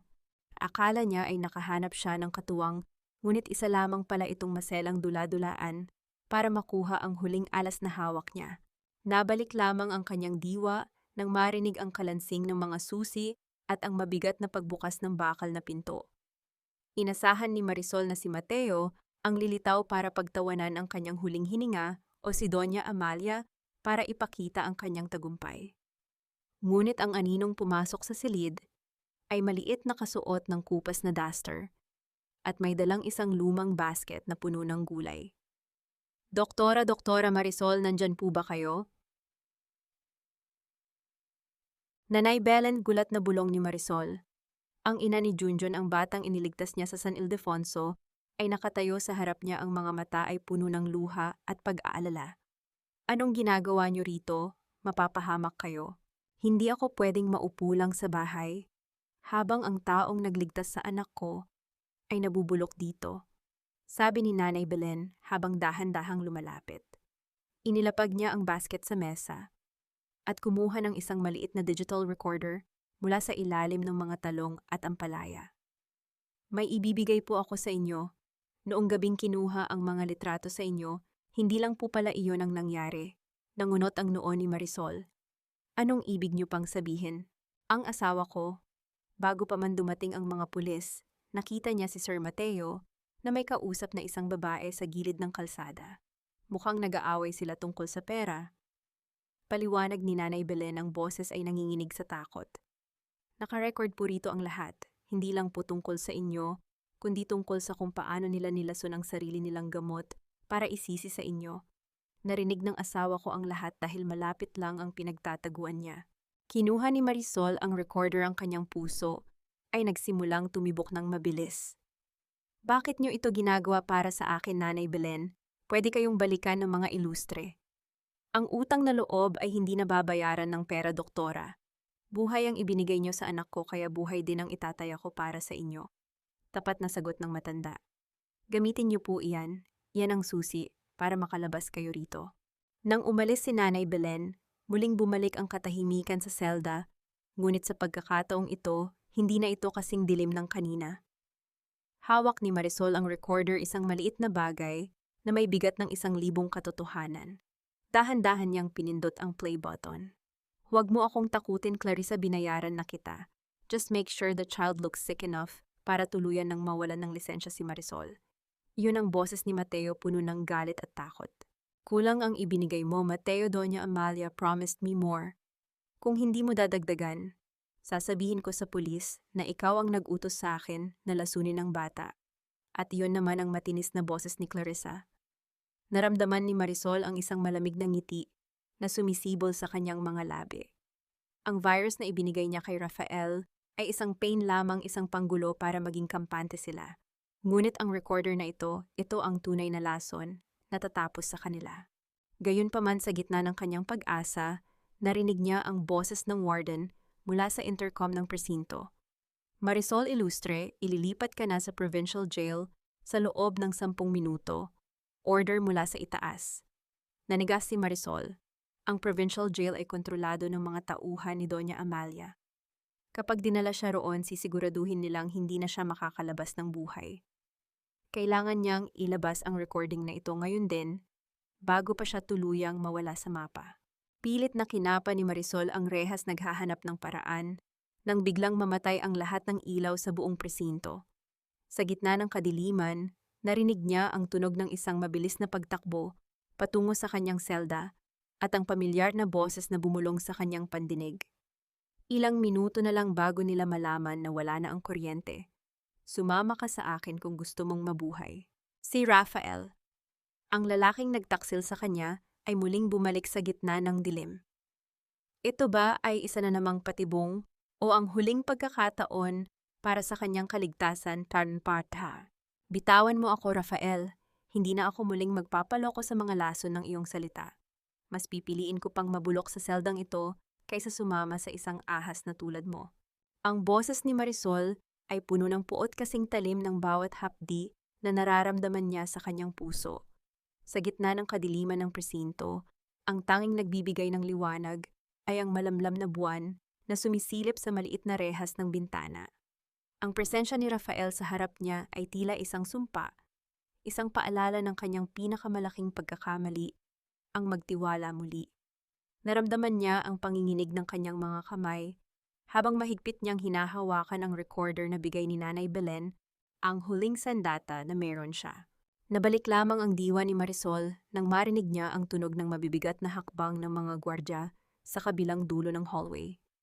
Wala na tayong oras, Marisol. Isipin mo ang gusto mo, ang katarungan o ang iyong pride. I gave them the card because the virus needs their own server to activate. Kapag sinubukan nilang burahin ang ebidensya doon, lalong kakalat ang katotohanan sa buong social media at sa bawat computer sa ospital. Mabilis na paliwanag ni Rafael. Ang kanyang boses ay pabulong, ngunit puno ng desperasyon. Sa gitna ng tensyon, hinawakan ni Rafael ang mga kamay ni Marisol. Ang init ng kanyang palad ay kabaligtaran ng lamig ng bakal na rehas. Isang sandali ng pag-aalinlangan ang dumaan sa mga mata ni Marisol. Nakita niya ang isang sugat sa noo ni Rafael, tila nakuha sa isang pakikipaglaban. Ginawa ko iyon para makuha ang tiwala ni Doña Amalia. Kailangan nilang isipin na panalo na sila para maging kampante sila sa board meeting bukas. Now come with me or die here like a martyr for nothing. Dahan-dahang sumama si Marisol. Tinahak nila ang madidilim na pasilyo, umiiwas sa bawat anino at bawat tunog ng papalapit na mga bota ng pulis. Ang tunog ng sarili nilang paghinga ay tila isang orasan na mabilis na tumatakbo. Nang makalabas sila sa likurang gate, Sinalubong sila ng isang lumang sasakyan na nakatago sa ilalim ng malaking puno ng acacia. Dito tayo pupuntan, sabi ni Rafael, habang pinaaandar ang makina. Sa mismong puso ng Illustre International Hospital. Bukas ang anibersaryo ng ospital. Nandoon ang lahat, ang media, ang board at ang katotohanan. Habang bumibiyahe sa ilalim ng madilim na langit, kinuha ni Marisol ang recorder mula sa kanyang bulsa. Rafael, meron akong higit pa sa virus mo. I have their voices. I have their confession. Pinindot ni Marisol ang play button. Ang boses ni Mateo at Clarissa na nag-uusap tungkol sa paglason sa bata ay umalingaw-ngaw sa loob ng sasakyan, tila isang hatol na nagmumula sa kailaliman ng lupa. Saglit na natigilan si Rafael, ang kanyang pagkakahawak sa manibela ay humigpit. Isang tipid na ngiti ang sumilay sa kanyang labi, isang ngiti na may halong pait at tagumpay. This is the final nail in their coffin, Marisol. Pero kailangan nating makapasok sa loob ng boardroom nang hindi tayo nahuhuli ng mga security ni Doña Amalia. Nabalik lamang ang katahimikan nang huminto ang sasakyan sa isang liblib na warehouse malapit sa ospital. Tumingin si Rafael kay Marisol, ang kanyang mga mata ay puno ng isang uri ng katapatan na pilit na kinakalimutan ni Marisol. Bakit mo pa rin ako tinutulungan, Rafael? Kahit na alam mong maaari kang mawalan ng lahat. Tanong ni Marisol, ang kanyang boses ay tila isang bulong sa hangin. Dahan-dahang hinawakan ni Rafael ang pisngi ni Marisol, isang haplos, na tila humihingi ng tawad sa lahat ng sakit na idinulot niya. Dahil sa gitna ng dumi ng mundong ito, ikaw lang ang kaisa-isang bagay na totoo, Marisol. At ang isang tulad ko, kailangan ng kahit katiting na liwanag para hindi tuluyang malunod sa sariling kadiliman. Banyak ng golden moment na iyon ay bumasag sa matigas na kuta sa puso ni Marisol. Ngunit sa kabila ng emotion, alam nilang dalawa na ang panganib ay nasa bawat kanto. Isang malakas na tunog ng sirena ang narinig nila sa di kalayuan. Ang mga pulis ay nagsisimula na silang hanapin. Kailangan na nating kumilos. Bukas pagputok ng araw, haharapin natin ang mga demonyo ng iyong nakaraan. Sabi ni Rafael habang iniaabot ang isang peking ID at puting coat kay Marisol. Isusuot mo ulit ito, doktora. Pero sa pagkakataong ito, hindi para mag-opera, kundi para magpahirap. Ang cliffhanger ay dumaan nang makita ni Marisol ang isang pamilyar na sasakyan na dahan-dahang humihinto sa tapat ng warehouse, ang sasakyan ni Mateo. Nahanap na nila tayo. Bulong ni Marisol, ang kanyang puso ay tila sasabog na sa kaba habang nakikita ang anino ni Mateo na bumababa, hawak ang isang baril na kumikislap sa ilalim ng liwanag ng buwan. Ibinaba mo ang baril na iyan, Mateo. Huwag mong dungisan ang mga kamay mo sa isang bagay na matagal mo nang pinatay ang iyong sariling dangal. Ang boses ni Marisol ay hindi nanginginig sa harap ng dulo ng baril na hawak ni Mateo. Nakatayo siya nang tuwid sa loob ng madilim na warehouse. Ang kanyang anino ay tila isang dambuhala sa ilalim ng malamlam na liwanag ng buwan. Ang bawat pintig ng kanyang puso ay puno ng galit, ngunit ang kanyang isipan ay kasing linaw ng kristal. Nakita niya ang panginginig ng mga kamay ni Mateo. Hindi ito galit kundi takot-takot ng isang taong alam na ang kanyang kaharian ay gawa lamang sa mga baraha. Huwag mo akong pangaralan, Marisol. You ruined everything. Dahil sa iyo nagkakagulo ang hospital. Dahil sa virus na yan, hindi namin mabuksan ang mga accounts. Sigaw ni Mateo, ang kanyang mga mata ay nanlilisik sa desperasyon. Ibigay mo sa akin ang password or sisiguraduhin kong hindi ka na makakalabas dito ng buhay. Ang password ay ang katotohanang ayaw mong harapin, Mateo. Malamig na sagot ni Marisol habang dahan-dahang humahakbang papalapit. Sige, barilin mo ako, pero tandaan mo, ang sandaling kalabitin mo ang gatilyo, ang bawat file sa server ng Illustre International ay automatikong mag-upload sa lahat ng major news networks sa bansa. Is it worth it? Nabalik lamang ang diwa ni Mateo nang marinig niya ang papalapit na tunog ng mga sirena ng pulis. Hindi ang mga pulis na binayaran ni Doña Amalia, kundi ang mga awtoridad mula sa National Bureau of Investigation na kanina pa tinawagan ni Rafael. Sa isang mabilis na pagkilos, sinamantala ni Rafael ang pagkakalito ni Mateo. Hinawakan niya ang braso ni Mateo at binalibag ito sa semento naging sanhi upang tumalsik ang baril sa madilim na sulok ng bodega. Go, Marisol, takbo na sa ospital, ako na ang bahala rito. Sigaw ni Rafael habang pinipigilan ang nagpupumiglas na si Mateo. Hindi na lumingon pa si Marisol. Sumakay siya sa sasakyang naghihintay sa labas at mabilis na nagtungo sa Ilustre International Hospital. Ang bawat kanto ng kalsada ay tila isang pahina ng kanyang nakaraan na dahan-dahan niyang binubuklat. Nang makarating siya sa ospital, sinalubong siya ng mga pamilyar na mukha ng mga nurse at staff. Yung Mata Marites ng ospital ay nagsimulang magbulungan nang makita ang kanilang dating doktora na nakasuot ng kanyang puting coat. Ang coat na dati ay puno ng putik, ngunit ngayon ay tila nagliliwanag sa ilalim ng mga ilaw ng lobby. Dire-diretso siyang naglakad patungo sa grand boardroom kung saan nagaganap ang anibersaryo ng ospital. Sa loob nakatayo si Doña Amalia sa harap ng podium, suot ang kanyang pinakamahal na alahas at ang kanyang mapagpanggap na ngiti. Ang Ilustre International ay simbolo ng integridad at serbisyo. At sa araw na ito, formal nating tatapusin ang madilim na kabanatang idinulot ng isang pabayang doktor. Ang kabanatang iyon ay hindi akin, Doña Amalia, inyo iyon. Ang malakas at mapanghamong boses ni Marisol ay bumasag sa katahimikan ng bulwagan. Ang lahat ng mata kabilang ang mga kamera ng press ay nakatuon sa pintuan kung saan nakatayo si Marisol. Ang mukha ni Doña Amalia ay biglang nawalan ng kulay, tila nakakita ng isang multo na bumangon mula sa libingan. Guard, ilabas ang babaeng iyan. She is a fugitive. Sigaw ni Clarissa mula sa harapan, pilit na itinatago ang panginginig ng kanyang boses. Hayaan niyo siyang magsalita, hamon ni Marisol habang itinataas ang digital recorder at ang kanyang cellphone. Dahil sa sandaling ito, ang sistem niyo mismo ang magsasabi ng totoo. Kasabay nito ang malaking screen sa likod ni Doña Amalia ay biglang nagbago. Hindi ang promotional video ng ospital ang lumabas, kundi ang mga lihim na ledgers ng mga Ilustre. Ang mga transaction ng mga expired na gamot, ang mga peking pirma, at ang video ni Clarissa na bumibili ng lason sa isang madilim na eskinita.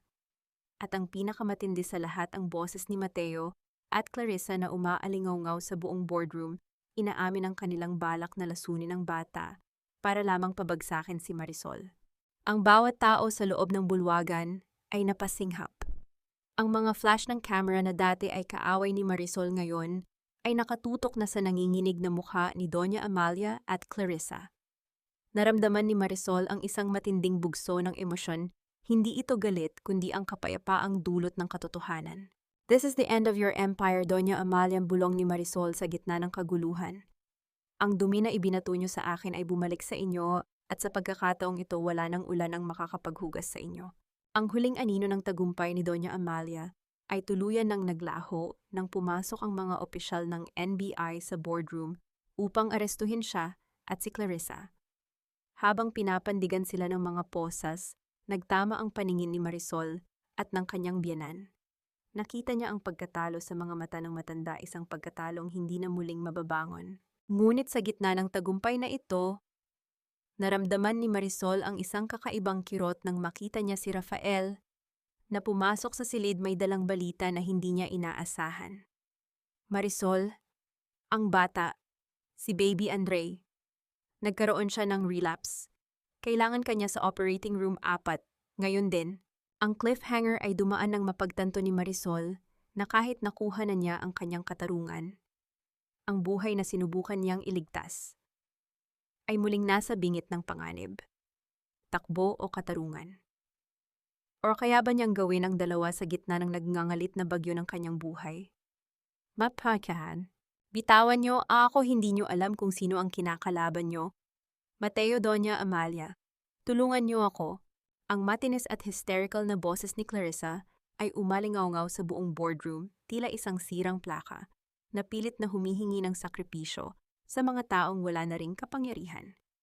Nakita ni Marisol kung paano pilit na nagpupumiglas si Clarissa habang hinihigpitan ng mga pulis ang pagkakaposas sa kanya. Ang kanyang mamahaling gown ay gusot-gusot na at ang kanyang make-up ay humalo na sa kanyang mga luha ng galit. Inilalantad ang tunay na mukha ng isang babaeng sumira ng buhay para sa ambisyon. Sa tabi niya si Doña Amalia ay nananatiling nakatayo ng tuwid, ngunit ang panginginig ng kanyang mga labi at ang pamumutla ng kanyang mukha ay sapat na para malaman ng lahat na ang kanyang imperyo ay tuluyan nang gumuho. Naramdaman ni Marisol ang biglang pananahimik ng kanyang paligid. Ang mga flash ng camera ay nananatiling nakatutok sa mga ilustre, ngunit ang kanyang isipan ay wala na sa silid na iyon. Ang bawat salita ni Rafael tungkol kay Baby Andre ay tila isang bombang sumasabog sa kanyang dibdib. Isang inosenteng buhay ang muling nakataya sa gitna ng digmaang hindi naman nito kasalanan. Marisol, nakikinig ka ba? Baby Andre is in shock. Ang puso niya ay dahan-dahan nang bumibigay dahil sa lason na ibinigay ni Clarissa. Boses ni Rafael puno ng pangamba at pagmamadali. Hinarap ni Marisol si Rafael, ang kanyang mga mata ay nag-aapoy sa determinasyon. I need to go, hindi ako pwedeng pumayag na may mamatay na bata dahil sa kasakiman nila. Rafael, siguraduhin mong hindi sila makakaalis sa presinto. I'll handle the operating room. Mabilis na tumakbo si Marisol patungo sa elevator. Ang bawat hakbang niya sa hallway ng ospital ay tila isang pagbabalik sa kanyang tunay na tahanan. Ang mga staff na dati ay umiiwas sa kanya ay dahan-dahang tumatabi, ang kanilang mga mata ay puno ng paghanga at pagsisisi. Nang makarating siya sa operating room, 4 sinalubong siya ng isang medical team na tila naghihintay ng kanilang pinuno. Doktora Marisol, we are ready, but the child's vitals are dropping fast. Sabi ng isang batang resident doctor, ang boses ay nanginginig sa takot. Don't panic, focus on the patient, not the noise outside. Maautoridad. Nautos ni Marisol habang mabilis na naghuhugas ng kamay. Ang bawat kuskus ng sabon sa kanyang balat ay tila paglilinis sa lahat ng duming itinapon sa kanya. Isinuot niya ang kanyang surgical mask at gloves. Sa ilalim ng malakas na ilaw ng operating room, ang lahat ng pait at galit ay naglaho. Nanumbalik ang kaisipan ng isang henyong doktora. Habang maingat niyang binubuksan ang dibdib ng bata, nakita niya ang pinsalang idinulot ng toxin. Ang puso ni Andre ay tila pagod na pagod na. Naramdaman ni Marisol ang mabilis na pagtibok ng sarili niyang puso. Stay with me, Andre. Hindi ka pwedeng sumuko. Your mother failed you, but I won't. Bulong niya sa gitna ng nakabibinging katahimikan, ng silid na tanging tunog lamang ng heart monitor ang naririnig. Lumipas ang 3 oras na kasing tagal ng isang dekada. Ang bawat tahi, ang bawat desisyon ay tila isang pakikipagbuno sa kamatayan. Nang sa wakas ay bumalik ang normal na ritmo ng puso ng bata, naramdaman ni Marisol ang pagdaloy ng pawis sa kanyang likuran. Huminga siya ng malalim at tumingin sa kanyang team. Stable na siya. Transfer him to the ICU and monitor him every 30 minutes. Paglabas ni Marisol sa operating room, sinalubong siya ni Mateo. Ang dating asawa niya ay mukhang lantang gulay, ang kanyang buhok ay gulo-gulo, at ang kanyang mga mata ay puno ng pagsisisi. Lumuhod si Mateo sa harap ni Marisol sa gitna ng hallway, kung saan maraming tao ang nakakakita. Marisol, patawarin mo ako. Nabulag ako ng takot sa nanay ko. Nabulag ako ni Clarissa. Please don't let them take me to jail. I can give you everything back. Ang bahay ang hospital shares, kahit ano, pagmamakaawa ni Mateo, habang pilit na hinahawakan ang laylayan ng puting coat ni Marisol. Tumingin si Marisol sa kanya mula sa itaas, ang kanyang mga mata ay walang kahit katiting na awa. Ibinigay mo sa akin ang lahat, Mateo. Ang lahat ng iyan ay akin na mula pa noong una. Ang kinuha niyo sa akin ay ang tiwala at ang panahon ko. At iyon ang hinding-hindi mo na maibabalik. Dahan-dahang hinawi ni Marisol ang kamay ni Mateo at humakbang palayo. Ang tunog ng kanyang mga takong sa sahig ay tila isang marcha ng tagumpay. Ngunit sa dulo ng hallway nakita niya si Rafael na nakasandal sa pader, hawak ang isang dilaw na sobre. Ang kanyang mukha ay seryoso, walang bakas ng kagalakan. Nailigtas mo ang bata, Marisol. Pero may kailangan kang malaman, sabi ni Rafael habang iniaabot ang sobre. Ito ang huling test result ni Andre. Hindi lang lason ang nahanap namin sa dugo niya. Naramdaman ni Marisol ang mabilis na pag-ikot ng kanyang mundo nang mabasa ang nakasulat sa loob. Ang lihim na itinatago ni Clarissa ay mas malalim at mas mapanganib kaysa sa inaakala ng lahat. Rafael, is this true? Tanong ni Marisol. Ang kanyang boses ay naging isang pabulong na sigaw. Does Mateo know about this? Hindi pa.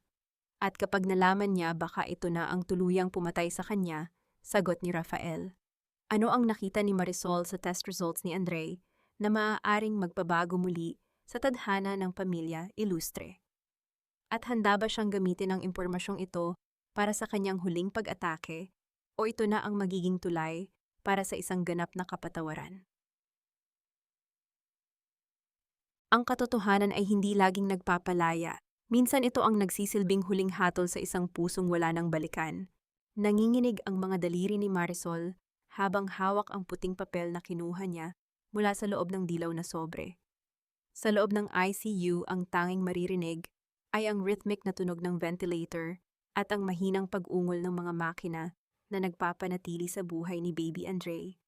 Tumingin si Marisol sa sanggol, ang inosenteng mukha na naging mitya ng kanyang pagkawasak. Ang resultang nasa kanyang kamay ay isang DNA test. Hindi tugma ang DNA ni Andre kay Mateo. Ang batang itinuring na tagapagmana ng mga ilustre, ang batang naging dahilan kung bakit itinapon ni Mateo ang kanyang asawa, ay hindi pala sariling dugo ni Mateo. Naramdaman ni Marisol ang isang matinding lula, tila ang sahig ng ospital ay dahan-dahang nawawala sa kanyang paanan. Isang mapait na tawa ang kumawala sa kanyang lalamunan, isang tawang puno ng pait at ironya. Sa lahat ng kasalanang ginawa nila ito, ang huling biro ng tadhana. Bulong niya sa sarili, habang ang kanyang mga luha ay pumatak sa papel binabasa ang tinta ng katotohanan. Nabalik lamang ang kanyang diwa nang marinig niya ang kalansing ng pintuan ng ICU. Pumasok si Mateo, ang kanyang mga mata ay mugto at puno ng desperasyon. Lumapit siya kay Marisol pilit na kumukuha ng lakas sa presensya ng babaeng minsan niyang sinamba, ngunit kalaunan ay hinamak. Marisol, kumusta si Andre? Please tell me he's going to be okay. Siya na lang ang meron ako ngayon. My mother is in jail, Clarissa is a monster. Andre is my only hope. Sabi ni Mateo, ang boses ay nanginginig sa pagitan ng iyak at pagsusumamo. Hinarap siya ni Marisol, ang kanyang mukha ay kasing tigas ng marmol. Inabot niya ang papel kay Mateo nang walang kahit anong salita. Ang katahimikan sa pagitan nila ay tila isang pader na hindi na kailanman matitibag. Pinanood ni Marisol ang bawat galaw ng mga mata ni Mateo habang binabasa ang resulta. Nakita niya ang unti-unting pagkawala ng kulay sa mukha ng dating asawa, ang pagbuka ng kanyang bibig na walang salitang lumalabas, at ang dahan-dahang pagbagsak ng kanyang mga tuhod sa malamig na sahig. Hindi ito totoo. Nagkakamali ang lab. Clarissa told me. She promised me. Sigaw ni Mateo, ang boses ay basag na basag habang hinahawakan ang kanyang ulo. Ang kanyang buong mundo ay tuluyan ng gumuho.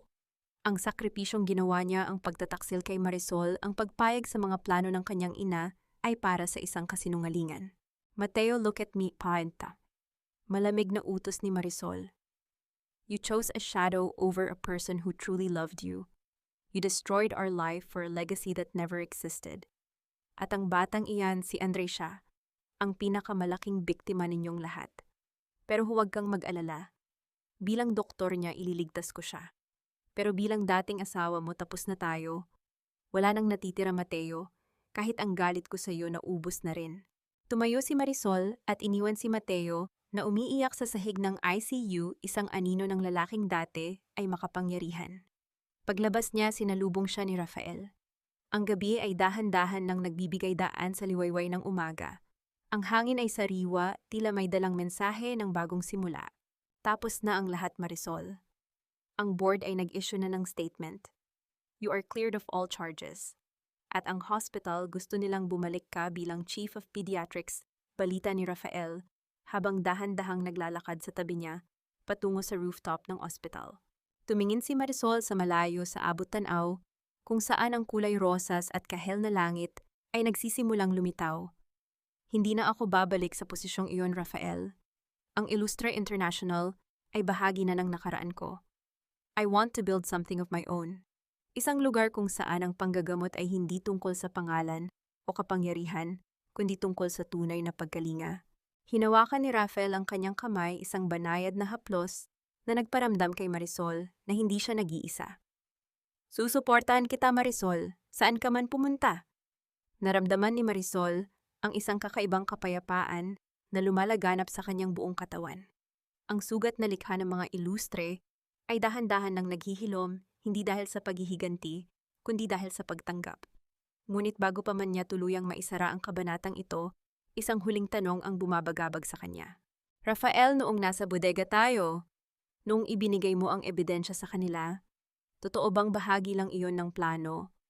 O may bahagi sa'yo na gustong protektahan ang pamilya mo. Tanong ni Marisol, ang kanyang mga mata ay nakatitig ng diretso sa lalaking naging sandigan niya. Sandaling natigilan si Rafael, ang kanyang mukha ay bahagyang natakpan ng anino ng nagbabagong liwanag. Marisol, may mga lihim na mas mabuting manatiling nakabaon. Pero may isang bagay na dapat mong malaman bago tayo umalis dito. Ang cliffhanger ay dumaan nang ilabas ni Rafael ang isang lumang litrato mula sa kanyang pitaka, isang litrato ni Marisol noong bata pa siya kasama ang kanyang ama, at sa likod nila ay ang isang batang lalaki na may pamilyar na mga mata. Hindi tayo nagkita sa aksidente lang, Marisol. At ang utang na loob na sinasabi mo, ako ang may malaking utang sa tatay mo. Sino ba talaga si Rafael de Vega sa buhay ni Marisol Santos? At ang pag-ibig ba na nagsisimulang sumibol ay bunga ng katotohanan? O isa na namang hibla ng isang mas malalim na nakaraan? Hindi lahat ng sugat ay nagiiwan ng pilat. Ang ilan ay nagiging bahagi na ng ating pagkatao, nagpapaalala sa atin kung gaano tayo kalakas bago tayo tuluyang gumuho. Ang malamig na hangin sa rooftop ng Illustre International Hospital ay tila humahalik sa pisngi ni Marisol. Tinatangay ang huling bakas ng amoy ng antiseptic at lason na dumikit sa kanyang pagkatao. Hawak niya ang lumang litrato na ibinigay ni Rafael, isang larawan ng kanyang kabataan sa isang maliit na klinika sa probinsya. Doon sa likuran ng kanyang yumaong ama ay isang batang lalaking payat na may malalim na mga mata. Ang batang iyon na iniligtas ng kanyang ama mula sa isang malubhang karamdaman nang walang hininging kapalit ay walang iba kundi si Rafael. Ang tatay mo, Marisol, siya ang nagturo sa akin na ang tunay na hustisya ay hindi nakukuha sa loob ng korte, kundi sa paggawa ng tama kapag walang nakatingin. Bulong ni Rafael habang nakatayo sa tabi niya. Ang kanyang paningin ay nakapako rin sa abot tanaw. Hinanap kita hindi para gamitin, kundi para bayaran ang utang na loob na kailanman ay hindi nabayaran ng pamilya ko. Naramdaman ni Marisol ang isang mainit na bugso ng emosyon na gumagapang sa kanyang dibdib. Sa gitna ng lahat ng pagtataksil na naranasan niya, may isang buto ng kabutihan na itinanim ang kanyang ama na nagbunga pagkalipas ng maraming taon. Dahan-dahan niyang itinago ang litrato sa kanyang bulsa, malapit sa kanyang puso. Ang paghihiganti ay tapos na at ang katarungan ay nakamit na sa paraang hindi niya inaasahan. Lumipas ang ilang buwan, ang ingay ng Maynila ay pinalitan ni Marisol ng payapang huni ng mga kuliglig at kaluskos ng mga dahon sa San Ildefonso. Doon sa lumang bahay na dati ay kanyang taguan, ay nakatayo na ngayon ang Santos Community Clinic. Wala itong mga dambuhalang signage o mamahaling kagamitan, ngunit ang bawat pasyenteng pumapasok ay lumalabas na may ngiti at pag-asa. Isang hapon habang nag-aayos si Marisol ng kanyang mga gamit, nakita niya si Elena na nakatayo sa tapat ng kanyang pinto.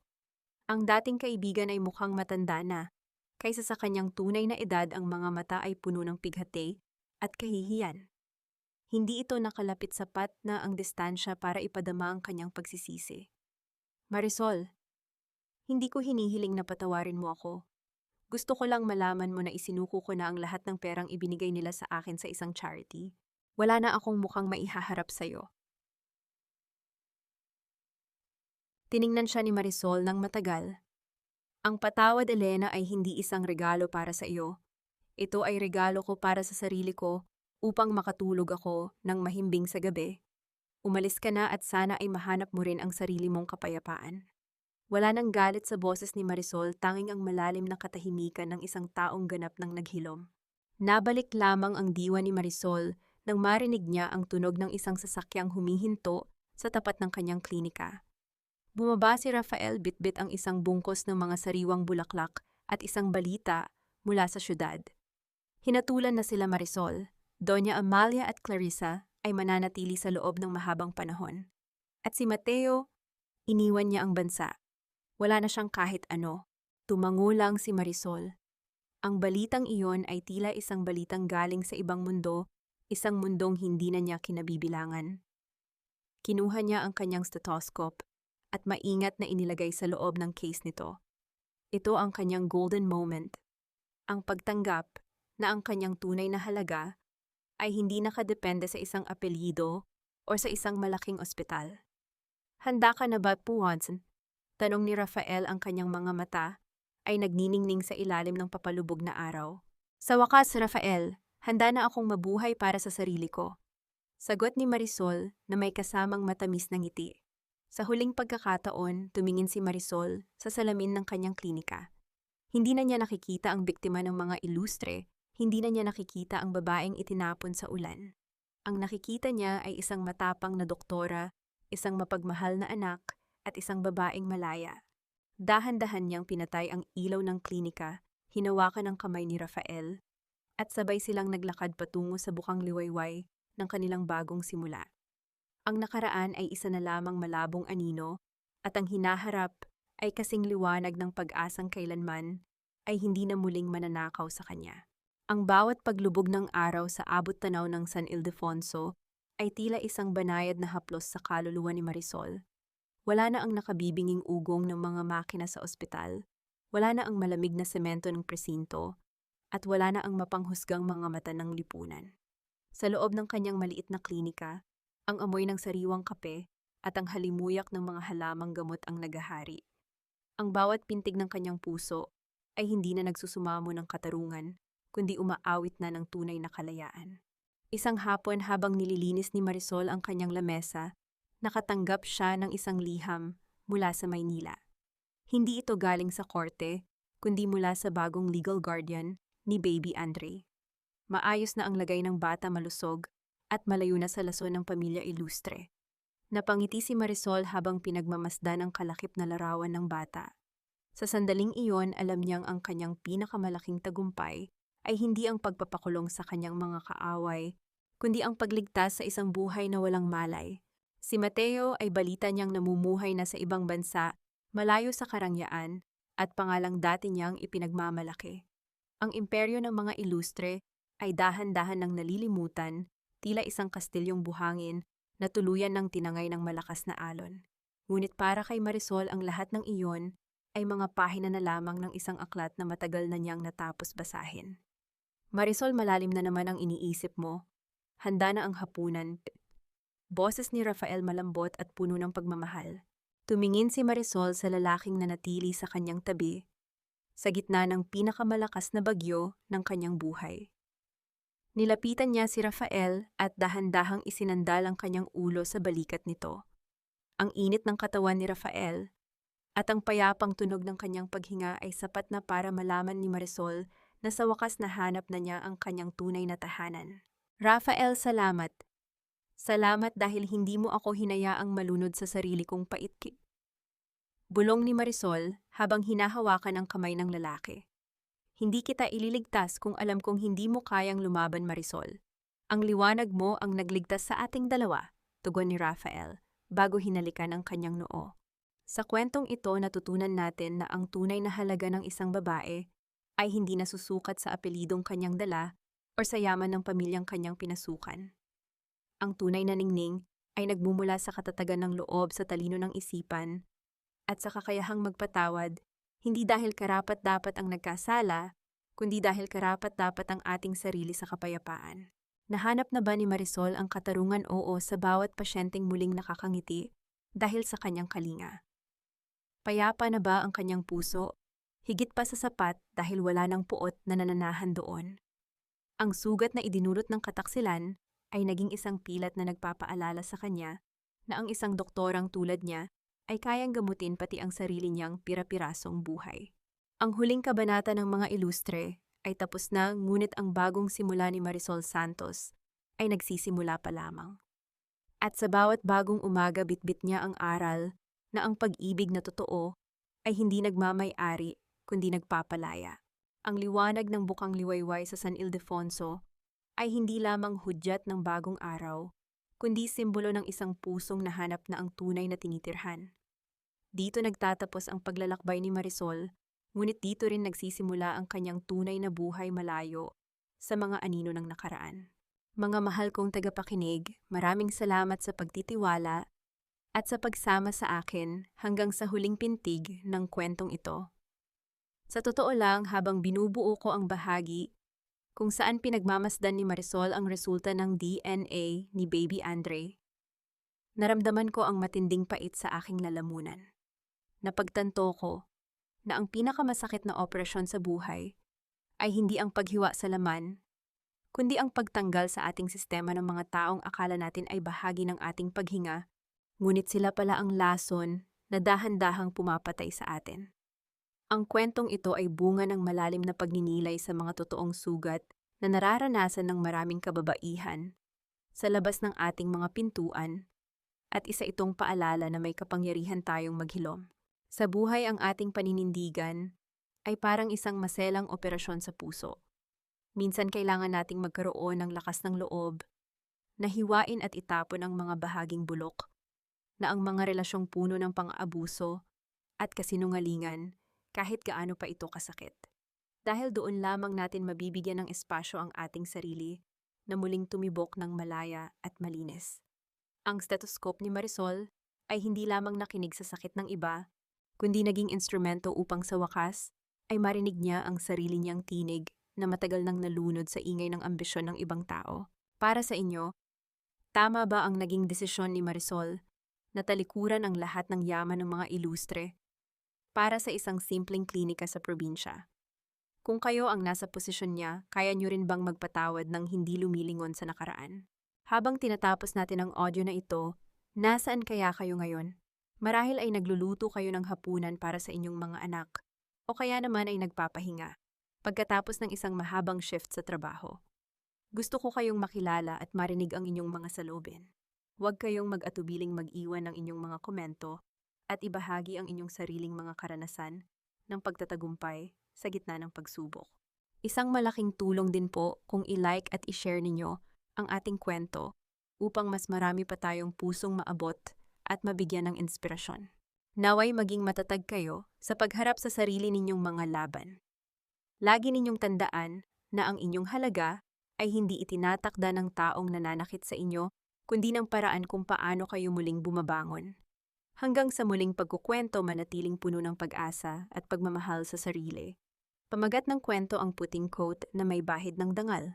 Paunawa ang lahat ng mga karakter at sitwasyon sa kwentong ito ay katang-isip lamang na binuo para sa layuning libangan at para maghatid ng positibong mensahe.